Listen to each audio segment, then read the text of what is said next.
Now, on the topic of journalism, and how do you guys feel about the media and the coverage they gave to the war and soldiers? Brenden. I think the media over there, I think they do about as well a good of a job as they can. It's tough for them because there's a lot of stuff they don't have access to, and a lot of stuff that they're not allowed to show or they're not even allowed to see. So it's kind of hard to give a full spectrum of everything that's going on over there. But as far as the information they have, they pretty much, I feel like they do a good job of informing everyone of what's going on over there. And you, Nick? When I was in Iraq, it was the same time Paris Hilton was going to jail for a DUI. And I remember sitting in the DFAC, the dining facility, just upset that there was 24 hours news coverage of this celebrity going to jail. They were just standing there waiting for her to go into jail while we were over there, you know, sacrificing our lives. And it just made me upset that people cared more about that than us. And how do you plan on changing that? Like with your degree in journalism? I want to. It's really difficult because I know what people want to watch. People probably are interested in stuff like that. But maybe if I work on continuous coverage of, you know, the people we have over there sacrificing their lives, people will change their minds. So you feel that there wasn't enough coverage of maybe soldiers as individuals? No, definitely not as individuals, no. These are people sacrificing their own lives for us here so we can go to school and fulfill our dreams. Do you think that maybe that plays a role in like the criticisms of the war? The fact that it's so much focused on the war, and it's like not the actual individuals, like the soldiers. What do you think, Brenden? I feel like maybe if they did do more spotlights on individual soldiers or more of the personal aspect of the soldiers, maybe it would change people's views a little bit on the war. But I really don't know how much of an impact that would have because at the end of the day, it's still a war. There's still people dying. There's still people getting injured. There's still people leaving their families and things like that. So it would definitely have more of a personal touch, but I don't know how much it would actually change people's views on the war itself. Now, did you guys receive any aids, like, aside from your family when you were out there? Like care packages aside from your families and friends? Yeah, we got care packages from things like Operation Gratitude. The USO sends care packages. My grandpa is a member of a gun club, and they send us a bunch of stuff like baby wipes and things like that. So there's definitely organizations and groups that send stuff over there that help us out. And what about you? Yeah, it was the same thing. A lot of family friends that I haven't heard from in a long time started sending me things. And also, same with Operation Gratitude that's based here in Van Nuys. I got a lot of stuff from them, and it was just, I was appreciative because it's just random people just caring about our soldiers sending me things.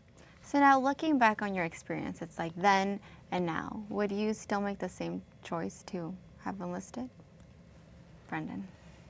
If I did make the same choice to enlist, I'm not sure if I would go about it the same way. I did it after I'd already started college. So I started college and then enlisted, so I kind of had to take a break in the middle, which made it tougher for me personally because all my friends had already started college at the same time as me. So seeing them getting ready to graduate last year, this semester, it makes it kind of tough. But, you know, joining the military, a lot of stuff has come out of it that's ended up happening to me, like as far as benefits for school. I ended up meeting my girlfriend because of the military. And I'm not sure all that stuff would have happened if I hadn't joined. So I can't really say that I regret the decision or I wouldn't do it because it's made everything in my life that's going on today the way it is. What about you, Nick?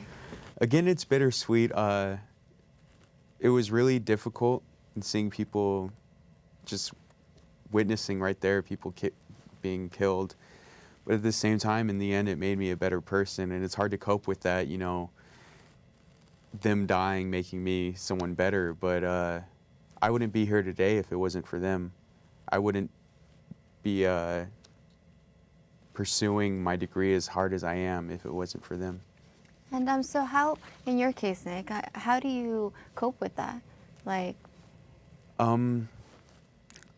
it's very difficult. I'm talk to counselors and stuff like that, and I'm on medication, And in the end, I realized in the end, I'm still going to be that somebody that I want to be because they were there. But I need to focus more on myself than them. Right. And just to conclude, what advice would you give to someone who's maybe thinking of joining the military? Make sure it's something that you feel like you really need to do for yourself. Don't make a decision based off of an impulse or a rash decision or anything like that. Actually do research in it. Don't just rely on what the recruiter tells you. Make sure you actually go and talk to people who aren't relying on you to join to meet numbers or anything like that. Make sure you're actually informed of your decision before you make it, because once you join, there's no way to get out of it. It's like the only job in the world that you can't quit. I mean, you can even resign the presidency, but once you sign that contract and you leave, you're stuck for 8 years. So, Do you feel like you did enough research before? I definitely feel like I could have done more, but I was well informed enough to where everything that's happened since then, nothing's really surprised me. Nothing's really come out of the blue like, oh wow, where'd that come from, or why is this happening? I kind of knew what was going on, so I feel like I was definitely informed enough. Good. And you know? Like he said, yeah, definitely do a lot of research. I did it, like I said, it was a blush of blood to the head, and I never really thought about it. I'm glad I did it in the end, but there's other ways of giving back to your country, and you don't need to do that. You don't need to do that. What are other ways? You brought up a good point. What are other ways that, other people can give back, that have that desire to give back? Just volunteering, doing stuff like Peace Corps or whatever you feel fits. I believe people need to give back to their country, but it has to be in a way that they enjoy doing. They just give back and be happy in the way that you do it. Okay, great, thank you. And so now what is there's the statistics that show that veterans actually graduate sooner because of the aid that they receive. So how long will you guys be graduating? From the time I started in college, I'm going to be looking at about 6-7 years to graduate. And I could graduate next year, but I put more thought to it, and as long as the military can pay me for what I gave to them, I'm going to stay as long as I can. Is there another major or minor you're pursuing as well? Just hopefully getting a full minor in French, along with broadcast journalism. And you mentioned something interesting earlier. It's like there's other ways to give back. Are you guys currently volunteering or giving back in other ways, or do you feel that you've done enough? Right now, no, I really haven't done anything outside of the military to do that. But the military does take up a lot of time, even coming back. Being a reservist, they say it's like 1 week in a month, but they still take like random weeks out of your schedule to go and do that. So it's hard to find time to balance school and military and all of that stuff. So I feel like by still serving, I'm still kind of doing my job to give back. Thanks. And I volunteered with Operation Gratitude just because I was over there when I received packages from them. And I feel great being able to give something back. And I feel as though I think in the first place I did something good enough to give back to this country. that's great. Well, I wish you the best of luck, both of you in your careers, and thank you so much for being here today and for talking to us about such an important topic. And thank you for watching On Point. I'm Jocelyn, Bonilla.